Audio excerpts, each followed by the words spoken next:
మన ప్రభు అయిన యేసుక్రీస్తు యొక్క శక్తివంతమైన నామంలో house of vision international ministries తరపున మీ అందరికీ శుభాభివందనాలు తెలియజేస్తున్నాం. అందరూ బాగున్నారా? ఈ సమయం దేవుని యొక్క ఏర్పాటు సమయం. తన యొక్క వాక్యం ద్వారా మన యొక్క ప్రతి బలహీనత బలపరచబడాలని, మనలో ఉన్న ప్రతి గందరగోళము స్పష్టతను పొందుకోవాలని దేవుడు ఆశిస్తా ఉన్నారు. గనుక దేవుని యొక్క వాక్యం వినడానికి సిద్ధపడదాం. జనవరి మాసం 23వ తారీఖు 2026 సంవత్సరం. ఈనాటి వాక్య ధ్యానం ఇర్మియా గ్రంథం 31వ అధ్యాయం 8వ వచనం. మహాసంఘమై వారిక్కడికి తిరిగి వచ్చెదరు, మహాసంఘమై వారిక్కడికి తిరిగి వచ్చెదరు. ఉత్తర దేశంలో నుండి నేను వారిని రప్పించుచున్నాను. గుడ్డివారినేమి, కుంటివారినేమి, గర్భిణులనేమి, ప్రసవించు స్త్రీలనేమి, భూదిగంతముల నుండి అందరినీ సమకూర్చుచున్నాను. ఇదిగో నేను వారిని తీసుకువస్తాను, గొప్ప సమూహం తిరిగి వస్తుంది అని దేవుడు ఇక్కడ ప్రకటిస్తా ఉన్నారు. ఇది ప్రభు నోట నుండి వచ్చిన దైవికమైన ప్రకటన. దేవుడు అందరినీ సమకూర్చుచున్నాను అని అంటున్నాడు. అంటే ఏదో మారబోతుంది, ఏదో కదలబోతా ఉంది, ఏదో తిరిగి రాబోతా ఉంది. అంటే దేవుడు మన కోసం ఆయన కదులుతున్నాడు. ఇక్కడ ప్రభు ఇస్తున్న వాగ్దానం, నేను వారిని తీసుకొస్తాను, నేను ఒకరిని పంపుతాను అని దేవుడు చెప్పలా. తిరిగి రావడానికి ప్రయత్నించండి అని చెప్పలేదు. నేను మిమ్మల్ని తిరిగి తీసుకొస్తాను అని అంటున్నారు. ఈ రోజున అనేక మందిని పాపం దేవుని నుంచి దూరం చేస్తుంటే దేవుడు చెప్తున్నారు, మిమ్మల్ని తిరిగి తీసుకొస్తాను. భయం ఒకవేళ మిమ్మల్ని దేవుని నుంచి చెదరగొట్టిందా? అయితే దేవుడు చెప్తున్నారు, మిమ్మల్ని నేను తిరిగి సమకూరుస్తాను. జీవితం మిమ్మల్ని విచ్ఛిన్నం చేస్తే దేవుడు మిమ్మల్ని తిరిగి ఆయన సన్నిధికి రాణిస్తున్నారు. యోహాను సువార్త 6వ అధ్యాయం 44వ వచనం.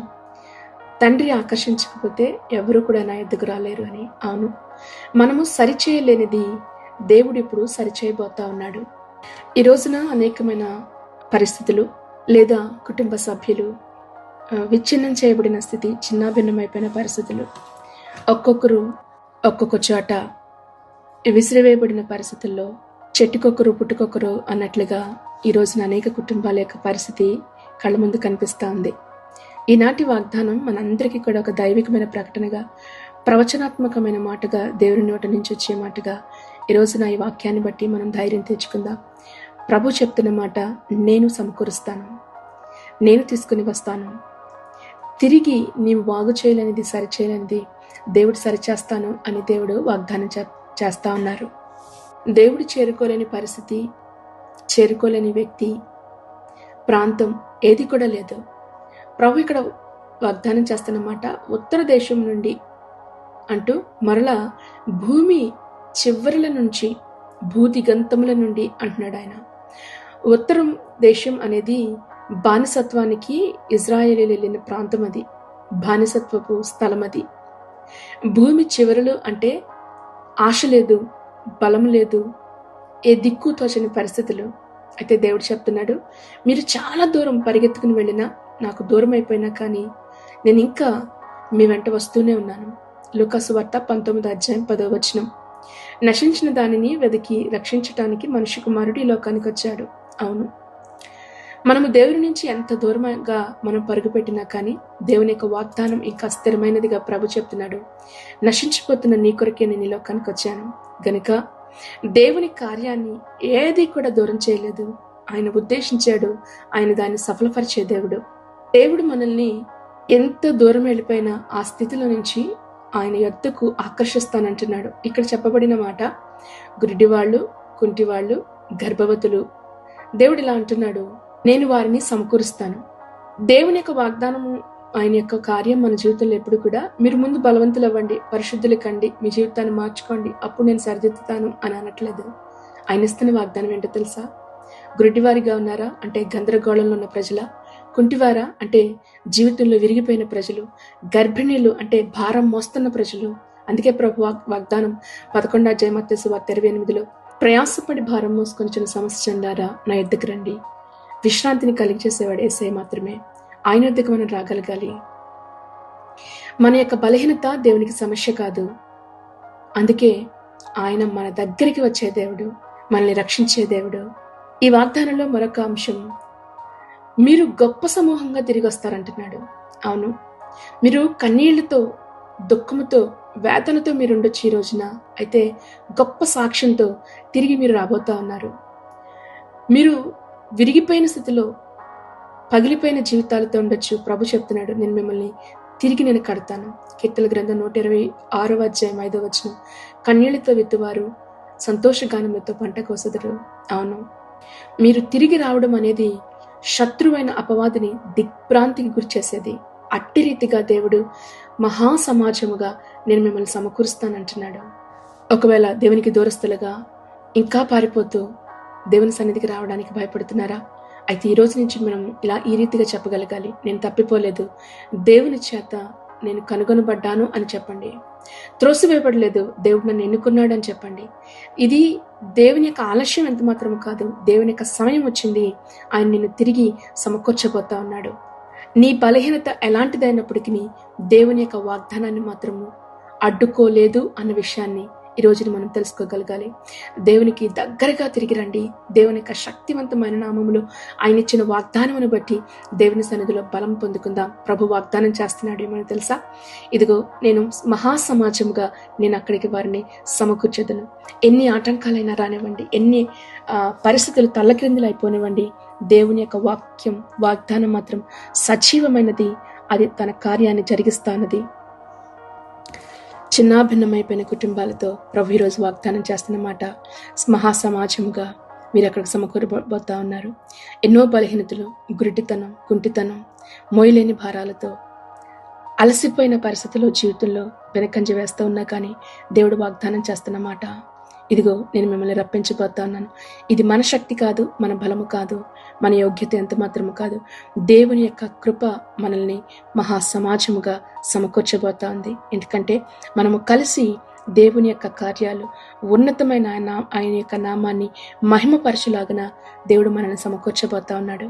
ఈ రోజున ఈ వాక్యం వింటున్న మీలో మరి అనేక మంది ఒంటరి స్థితిలో ఈ వాక్యాన్ని వింటా ఉన్నారా? విచ్ఛిన్నమైపోయిన పరిస్థితులు, ఎవరు కూడా ఇంకా సరిచేయలేరు అనుకునే పరిస్థితులు నీ ముందు కనపడుతా ఉన్నాయా? అయితే ప్రభు వాగ్దానం ఈరోజు మీకోసమే. ఈరోజు మీ యొక్క ముగింపు ఎంత మాత్రం కాదు, దేవుడు నిన్ను తిరిగి సమకూర్చే దినాలు ఆరంభమైనవి అని ధైర్యం తెచ్చుకోనండి. ప్రభుకి సమీపంగా జీవించండి. దేవుడు చెప్తున్నాడు, నేను నిన్ను తిరిగి సమకూర్చబోతా ఉన్నాను. మహాసమాజము, అది చిన్న సమాజం, చిన్న గుంపు కాదు, మహాసమాజంగా నేను నిన్ను సమకూర్చదను. ఈ వాక్యం ద్వారా దేవుడు మీ యొక్క హృదయాలను ఆదరించి బలపరిచి నడిపించును గాక. ఆమేన్. ప్రార్థన చేసుకుందామా? మహాపరిశుద్ధుడు, సర్వోన్నతుడైన యేసయ్యా, మీ పరిశుద్ధమైన ఘనమైన నామమును బట్టి మీకు వందనాలు చెల్లిస్తూ ఉన్నాం. ప్రభా, మమ్మల్ని తిరిగి సమకూర్చుచున్నందుకు నీకు వందనాలు. భూదిగంతముల నుండి ప్రభా మమ్మల్ని పిలుచుచున్నవాడా నీకు వందనాలు. విరిగిపోయిన పరిస్థితులు అనేక మంది జీవితాలలో ఈ రోజున కనిపిస్తూ ఉంటుండగా దేవా, మమ్మల్ని తిరిగి పిలుస్తున్నందుకు నీకు వందనాలు. అవును ప్రభా, నీ బిడ్డలు ఉన్నట్లే నీ దగ్గరికి రావడానికి సహాయం చేయండి. విరిగిపోయిన, పగిలిపోయిన ప్రతి స్థితిగతులను, కుటుంబాలను నువ్వు బాగు చేయ ప్రభా, నీకు వందనాలు. అంచులంచులుగా నువ్వు నడిపించగలిగిన దేవుడు, నీకు స్తుతులు చెల్లించుకుంటూ నాయనా, ఉత్తర దేశంలో నుండి బానిసత్వపు యొక్క అంచుల నుంచి ప్రభా ఏ బంధకాలతో నీ బిడ్డలున్నారు వారిని నేను విడిపించబోతున్నందుకు నీకు స్తోత్రాలు. గురుడితనం, కృంటితనం ప్రభా, మోయలేని భారాలు అనేకమైన చోట్ల నీ బిడ్డలు బంధించబడి ఉంటుండగా నువ్వు సహాయం చేసి నీ కృపచేత నువ్వు ఆదరించమని అడుగుతున్నా. నువ్వు సమకూర్చువాడవు, నీకు వందనాలు ప్రభా. నీ యొద్దకి ప్రభా నువ్వు ఆకర్షించే దేవుడు. నిశ్చయంగా నీ బిడ్డల కుటుంబాలను జ్ఞాపకం చేసుకో. పగిలిపోయిన ప్రతి కుటుంబాలను తిరిగి బాగు చేయమని అడుగుతున్నాను. నేను బిడ్డల యొక్క జీవితాలలో మేలు చేయండి నాయన. ఎదురు చూస్తున్న ప్రతి కార్యాలు యేసు నామములో నీ బిడ్డల జీవితాల్లో జరుగునుగా కానీ ప్రార్థిస్తున్నాం, సహాయం చేయండి. అనేక మంది దుర్వ్యసనాలతో ప్రభా, అయా చెడు అలవాట్లు, స్నేహాలతో కుటుంబాలు విచ్ఛిన్నమైపోయినాయి. ఈ రోజున ప్రభా నీ చేతులకి నీ బిడ్డలను అప్పగిస్తున్నాం. నిశ్చయంగా నువ్వు సమకూర్చండి, బాగు చేయమని అడుగుతున్నాం దేవా.